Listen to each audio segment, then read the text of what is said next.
The Colonel was very attached to Mrs. Peacock, despite her understanding with Mr. Body. He had always cared for her, but now it looked as if what Mr. Body was doing would lead to bankruptcy for Mrs. Peacock.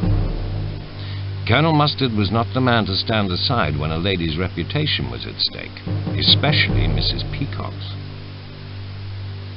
During dinner, the Colonel had asked if Mr. Body could see him for a word. Mr. Body had suggested that they have this little word over a frame of snooker. "After dinner, Colonel." The Colonel had agreed. Colonel Mustard now had to find a weapon. He'd been watching Mrs. Peacock during the day, and he knew that she had broken into a cupboard and found the Professor's rubies. Mrs. Peacock had used a knife, and the Colonel knew where she'd hidden it, in the ballroom. He found the knife and went to the billiard room.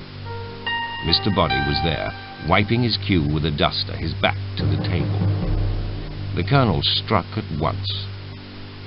Mr. Body fell back onto the table, leaving a bloodstain that the Colonel could not remove. He picked up Mr. Body's duster, and he used it to clean the knife.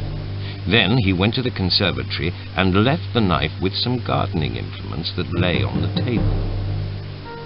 He hurried back to the lounge to see if he could join the game of bridge, but the lounge was empty. He realized he still had the duster in his pocket, so he pushed it down the back of the sofa and hurried back to the conservatory.